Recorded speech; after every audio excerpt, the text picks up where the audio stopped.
우리 다 같이 사도행전 1장 6절 7절의 말씀을 같이 보는데요, 제가 6절 말씀을 읽고 7절은 같이 읽도록 하겠습니다. 그들이 모였을 때 예수님께서 여쭈어 이르되 주께서 이스라엘 나라를 회복하심이 이때이니까 하니 이르시되 때와 시기는 아버지께서 자기의 권한에 두셨으니 너희가 알 바 아니요. 아멘.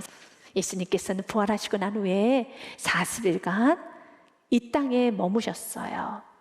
예수님 부활하시고 난 후에 가장 먼저 엠마오로 가던 두 제자에게 보이셨고, 또 12 제자들에게 보이셨고, 그리고 500여 사도들에게도 보이셨습니다.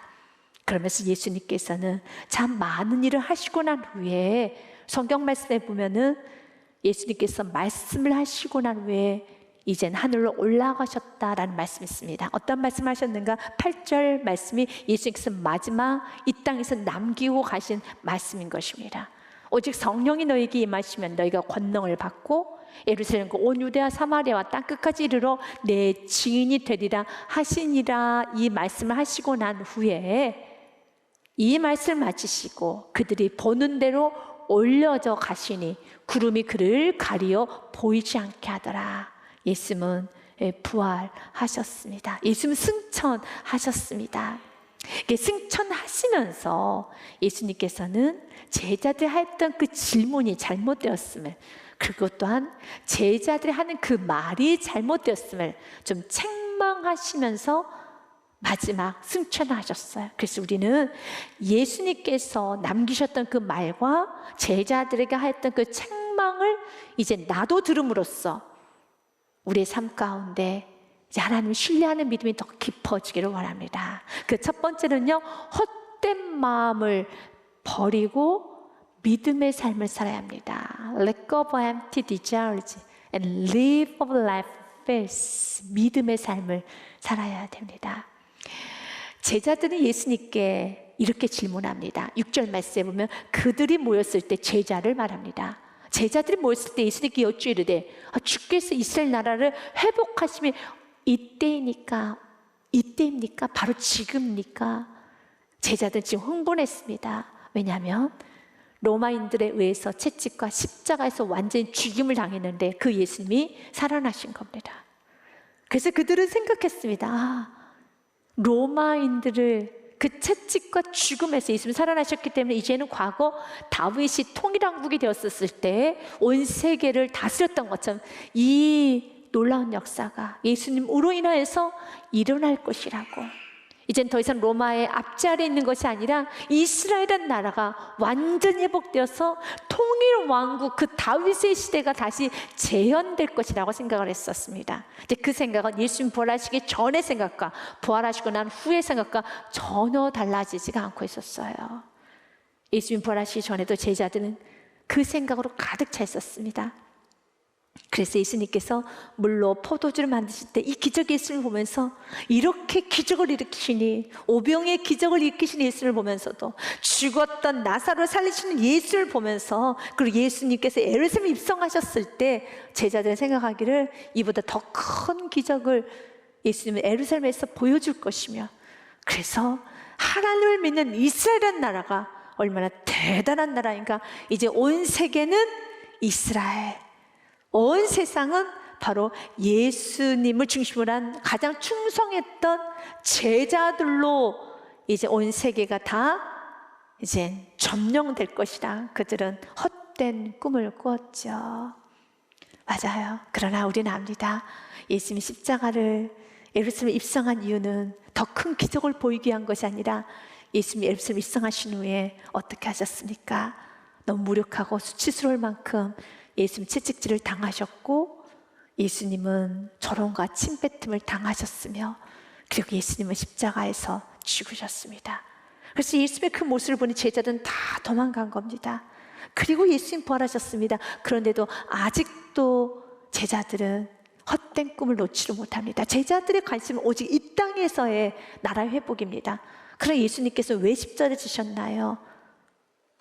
이스라엘을 로마로부터 구원하기 위하여서, 우리가 이 땅에서 잘 살고 보상받고 이 땅에서 우리가 누리기 위하여 예수님은 십자가에 못 박힌 것이 아니죠. 십자가에 못 박힌 이유는 한 가지입니다. 죄로부터 구원받기 위하여.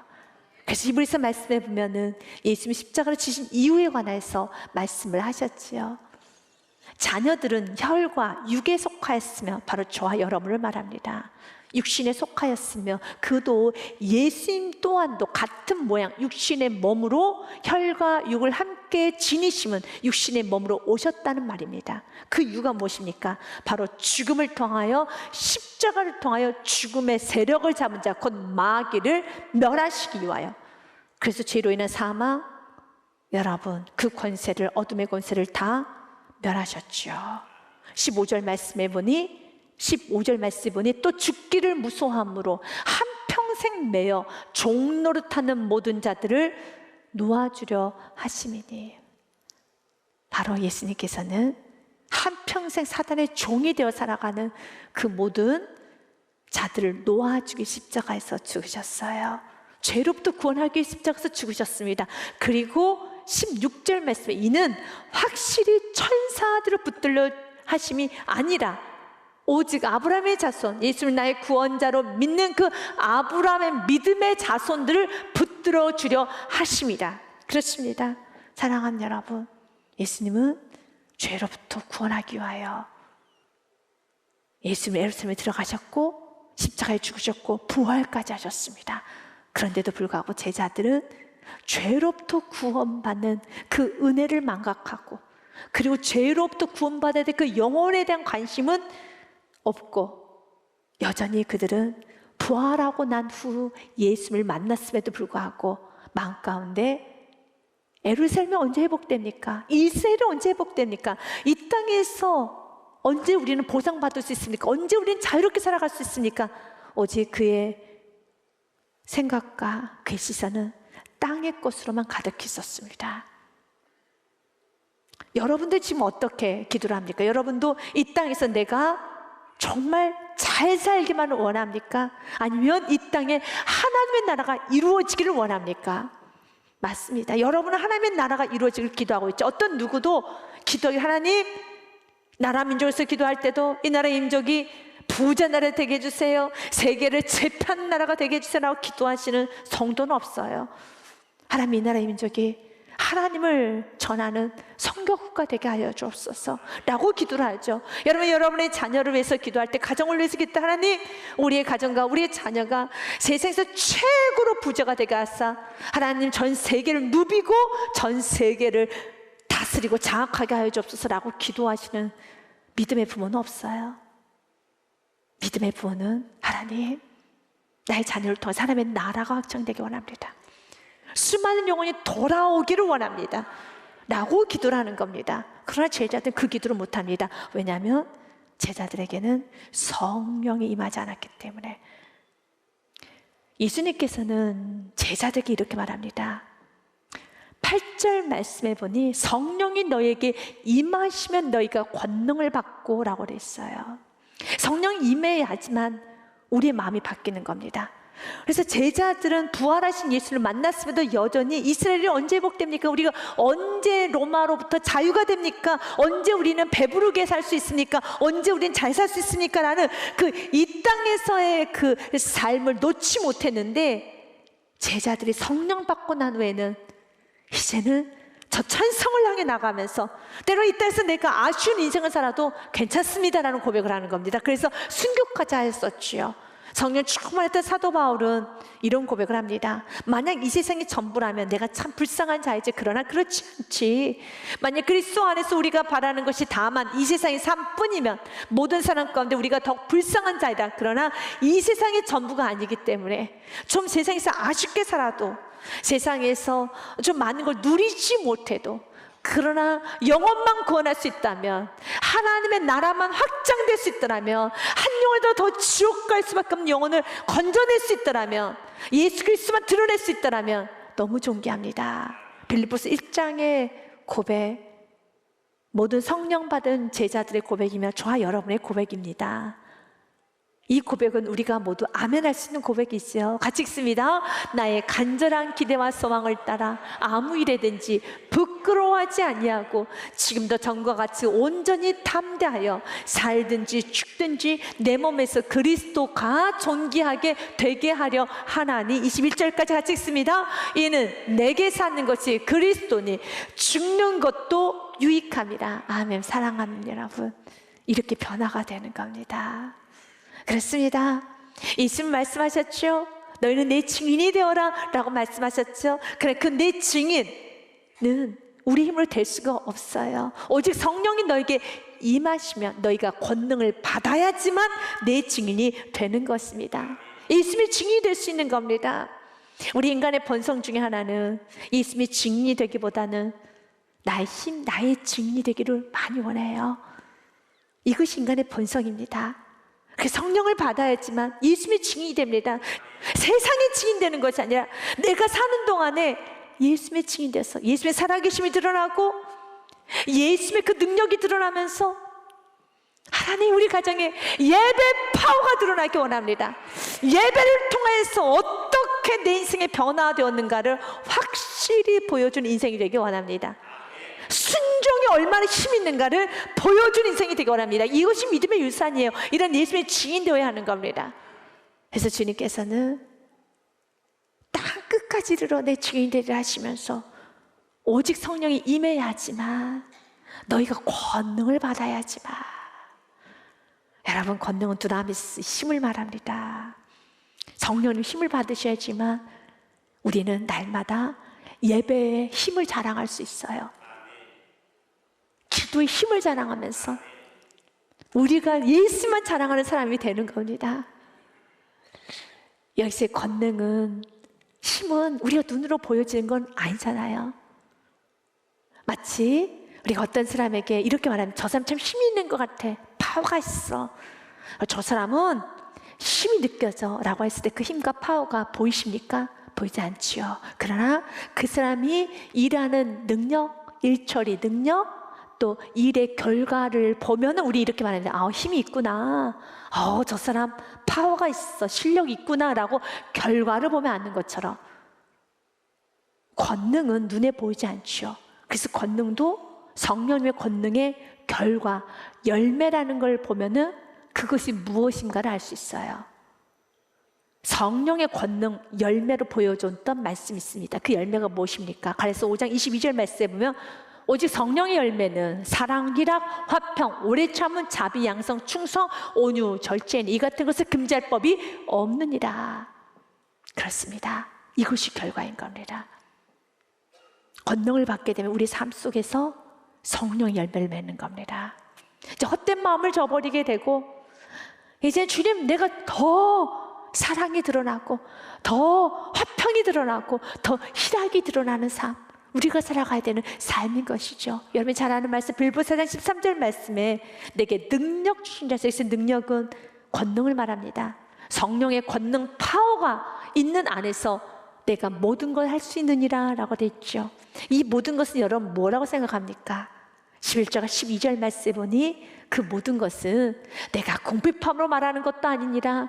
어떠한 형편에든지 나는 자족하기를 배웠나니, 나는 비천에 처할 줄도 알고 풍부에 처할 줄도 알고 곧 배불름과 배고픔과 풍부와 궁핍에도 처할 줄 아는 일체의 비결. 어떤 상황에서도 교만하지 않고 낙심하지 않고 절망하지 않고 또한 자기 자랑하지 않고 언제나 예수의 증인되는 그 삶, 일체의 비결을 배웠나라. 그것은 내게 능력 주시는 자 안에서 나는 모든 것을 할 수 있느니라. 아멘. 사랑하는 여러분, 이제 주님께서 우리 헛된 마음을 벗어버리고 이제 오늘 주님에게 주신 귀한 은혜 붙잡고 살기를 원합니다. 여러분에게 파스칼이 했던 말을 좀 인용하고 싶습니다. 하나님은 우리가 미래에 대해서 불안해하며 시간을 보내는 것이 아니라 현재라는 시간 속에서 그분을 사랑하기 원하십니다. 그리고 그 사랑은 성실로 드러나게 되어 있죠.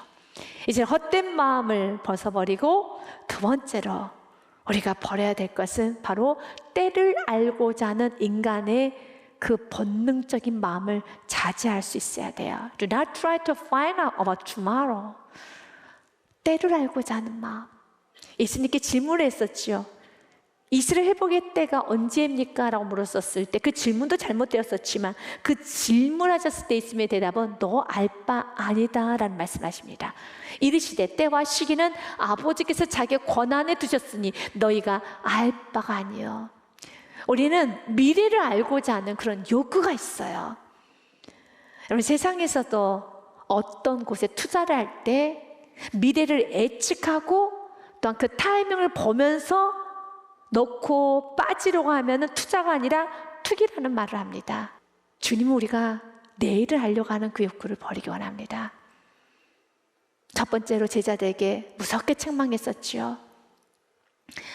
기독교의 역사를 보면 그 때를 알려고 했었을 때 이단들이 생겼어요. 그리고 교주가 되었고 미래를 예측하려고 했었을 때 얼마나 그 영혼이 피폐해져 가는가 하는 역사를 보면 알 수 있는 겁니다. 먼저는 재림의 때를 알려고 하면 안 되겠죠. 그는 하나님의 권한에 두었어요. 그래서 마태복음 말씀에 보면 이렇게 성경 기록되어 있습니다.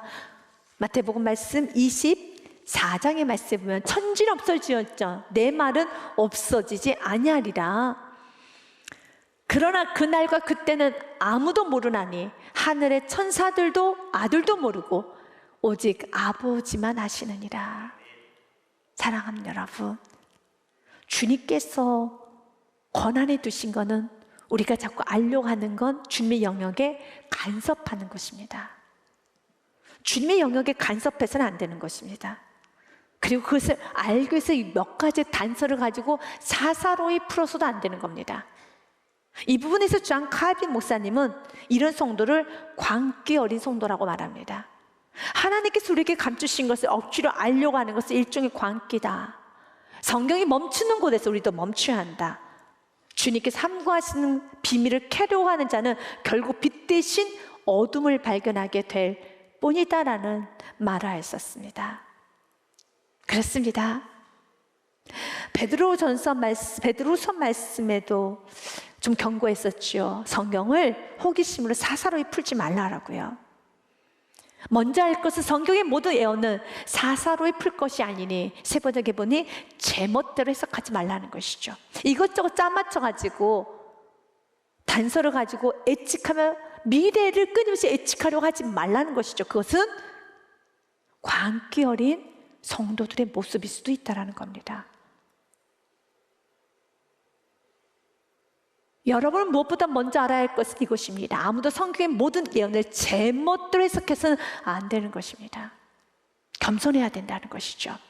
지금 여러분은 종말에 대해서 해석하며 종말을 알려고 여러분들이 끊임없이 이렇게 해석하며 여러 가지 단서를 가지고 예수님은 몇 날 며칠 오실 거야 라고 예측하는 성도는 없습니다.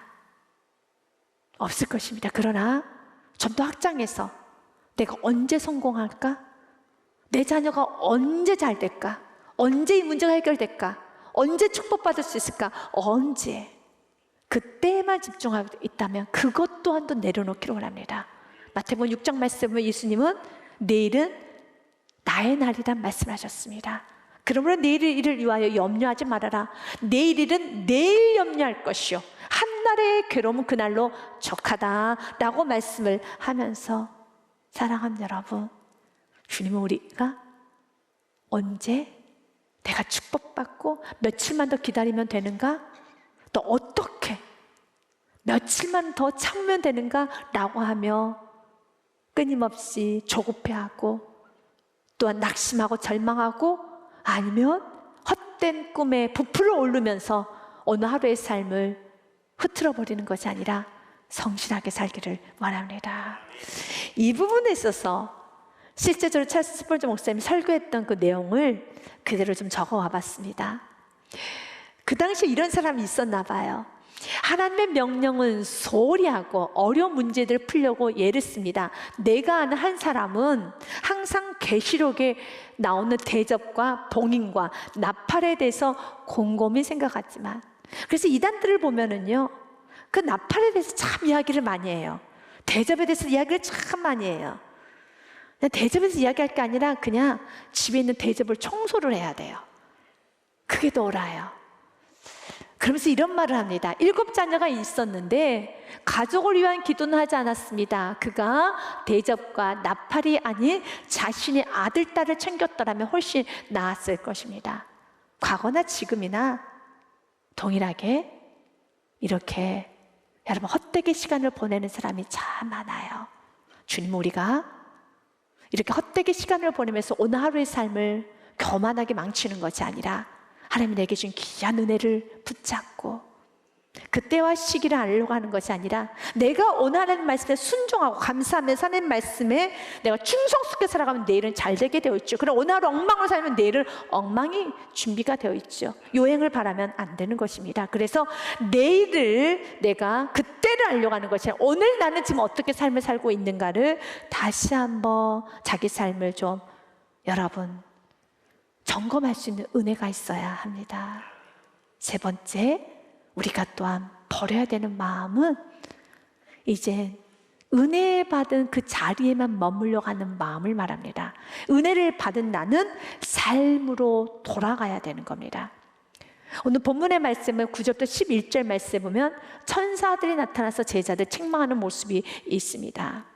이 말씀을 마치시고 그들이 보는 대로 올려져 가시니 구름이 그를 가리어 보이지 않게 하더라. 여러분 질문하겠습니다. 만약 예수님께서 여러분 눈앞에서 칭찬하시는 모습을 여러분이 본다라면 여러분은 그 모습을 끝까지 보실까요? 아니면 보다가 집으로 가실 건가요? 저는 끝까지 볼 겁니다. 끝까지 보죠. 여러분도 그렇지 않습니까? 너무 신비스러운 경험 아니겠습니까? 만약 예수님께서 내 눈앞에서 승천하시는 그 모습을 내가 볼 수 있는 그 기회가 주어졌더라면 저는 끝까지 뚫어져라고 쳐다보았을 것입니다. 너무 좋은 일입니다. 귀한 일이죠. 그러나 성경 말씀에 보니 올라가실 때 제자들이 자세히 하늘을 쳐다보고 있는데 흰 옷 입은 2 사람이 그들 곁에 서서 11절 말씀에 보니 이르되 갈릴리 사람들아 어찌하여 서서 하늘을 쳐다보느냐. 너희 가운데서 하늘로 올려신 이 예수는 하늘로 가시는 본 그대로 오시리라 하였느니라. 이 말씀은 어찌하여 언제까지 하늘만 쳐다보고 있겠느냐. 하늘을 바라보는 건 귀한 것입니다. 영화스러운 것입니다. 그럼 언제까지 하늘만 쳐다보고 있겠느냐. 하나님이 내게 주신 귀한 명령, 예수님의 증인되는 삶을 이제는 가서 살라는 것이죠. 우리도 동일합니다. 여러분 예배 드리는 건 너무 귀하지요. 그래서 예배를 많이 드리고 싶습니다. 기도도 많이 하고 싶습니다. 그런데 주님이 이렇게 말합니다. 언제까지 예배만 드리겠느냐. 청소는 언제 하려고 하느냐. 언제까지 기도만 하겠느냐. 직장 생활을 언제 하려고 하느냐. 사랑하는 여러분, 주님은 이렇게 주님의 승천하시는 모습을 보는 것을 귀하게 여기셨어요. 그러나 그것에만 집중하고 그것만 하는 것에 대해서 어찌하여 서서 하늘만 쳐다보느냐. 너희가 본 그대로 다시 내려올 걸 믿고 이제는 예배 드렸으면, 기도하였으면 그 기도가 응답됨을 믿고 예배 드렸으면, 하나님께서 예배를 받으셨으면 믿고 이제는 각자 삶의 현장에 가서 예수님의 증인, 예배의 파워를, 여러분 기도의 그 힘을, 믿음의 삶의 그 능력을 보여주기를 원하고 있습니다. 주님은 우리가 오늘도 그렇게 살기를 원합니다. 사랑하는 여러분, 지금 여러분의 삶 가운데 이제는 강하고 담대하게 살기 원합니다.